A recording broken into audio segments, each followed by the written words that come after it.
साथियों नमस्कार, स्वागत है आप सभी का हमारे यूट्यूब चैनल में। आज हम साइंस का जो क्वेश्चन है Bihar PCS, SSC, railway, banking और बाकी सभी महत्वपूर्ण प्रतियोगी एग्जाम के लिए जो इम्पोर्टेंट है उसका 25 क्वेश्चन फिर से देखेंगे। तो चलिए बिना समय का नुकसान किए बिना पहला क्वेश्चन को देखते हैं। तो पहला क्वेश्चन है, मानव शरीर में मास्टर ग्रंथि किसे कहा जाता है? तो मानव शरीर में जो मास्टर ग्रंथि है वो पिट्यूटरी ग्रंथि को कहते हैं हम लोग। अगला क्वेश्चन जो है, डीएनए का द्विकुंडली मॉडल किसने दिया था? तो जो डीएनए का द्विकुंडली मॉडल है वो वाटसन एवं क्रिक ने दिया था। ऑप्शन सी हो जाएगा इसमें सही। अगला जो प्रश्न है, लाल रक्त कणिकाओं का निर्माण कहाँ होता है? तो ये लाल रक्त कणिका का जो निर्माण होता है वो जो है अस्थि मज्जा में होता है। ऑप्शन बी इसमें सही होगा। प्रकाश वर्ष किसकी इकाई है? तो प्रकाश वर्ष जो है इकाई है तो वो दूरी का इकाई होगा। Option B. मानव शरीर की सबसे छोटी हड्डी कौन सी है? तो जो मानव शरीर की सबसे छोटी हड्डी है वो स्टेपस जो है यह कान में पाई जाती है। ऑप्शन नंबर ए सही होगा। विटामिन बी1 की कमी से कौन सा रोग होता है? तो विटामिन बी1 की कमी से जो है ऑप्शन नंबर बी होगा, इसमें बेरी बेरी जो रोग होता है। अगला जो प्रश्न देखेंगे, ध्वनि की चाल सबसे अधिक किस माध्यम में होती है? तो ध्वनि की जो चाल होती है वो है आपका ऑप्शन सी, ठोस में सबसे ज़्यादा ध्वनि की चाल होती है। अगला प्रश्न, रक्तचाप मापने का यंत्र क्या कहलाता है? तो जो रक्तचाप मापने का यंत्र है उसको सिस्मोमैनोमीटर कहते हैं। ऑप्शन बी इसमें सही होगा।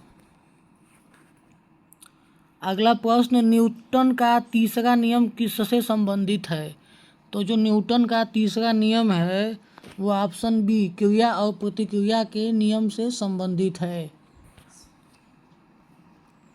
मनुष्य के हृदय में कितने वाल्व होते हैं? तो जो मनुष्य के हृदय में जो वाल्व की संख्या होती है वो 4 होती है। ऑप्शन नंबर इसमें सी होगा सही उत्तर। प्रकाश संश्लेषण के लिए आवश्यक गैस कौन सी है? तो जो प्रकाश संश्लेषण के लिए आवश्यक गैस है वो ऑप्शन सी है, कार्बन डाइऑक्साइड। Option C.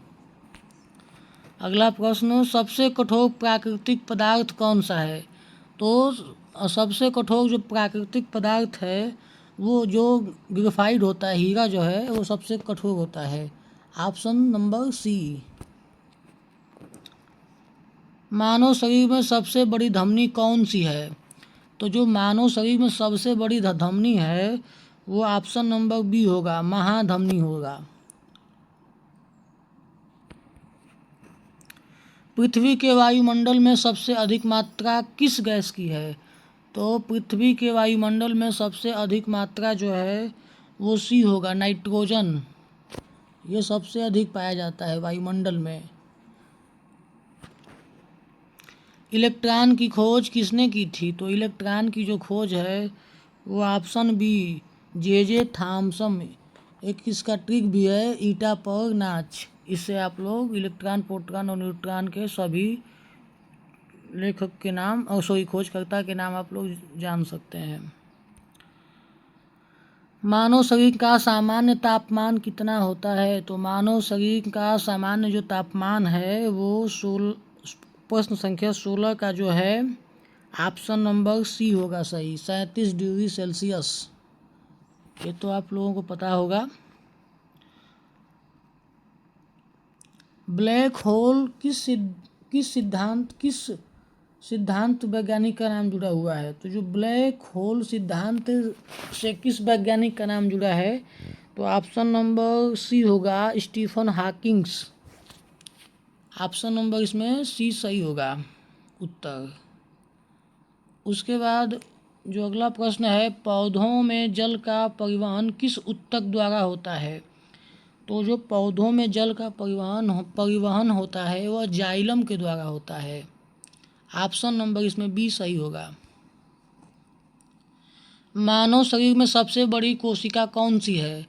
तो जो मानव शरीर में सबसे बड़ी कोशिका है वो ऑप्शन नंबर सी होगा, अंडाणु। यह सबसे बड़ी कोशिका है मानव शरीर की। ध्वनि की तीव्रता मापने की इकाई क्या है? तो जो ध्वनि की तीव्रता मापने की इकाई जो है वो डेसिबल है, डेसिबल, ऑप्शन सी।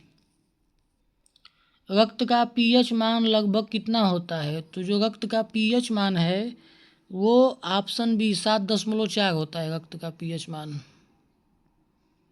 अगला प्रश्न, रेडियोधर्मिता की खोज किसने की थी? तो जो रेडियोधर्मिता की जो खोज किए थे वो ऑप्शन नंबर बी, बैकरेल जो वैज्ञानिक थे उन्होंने खोज किए थे रेडियोधर्मिता की। ऑप्शन बी इसमें सही हो जाएगा। शरीर में ऑक्सीजन का परिवहन कौन करता है?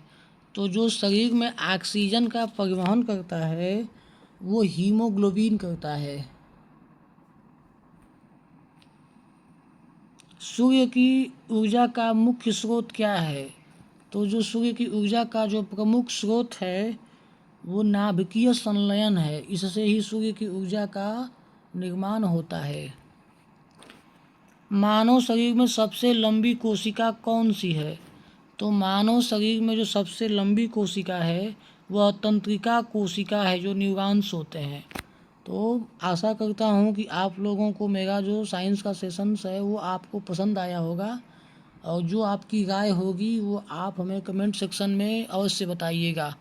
तो धन्यवाद, मिलते हैं आपको नए वीडियो के साथ।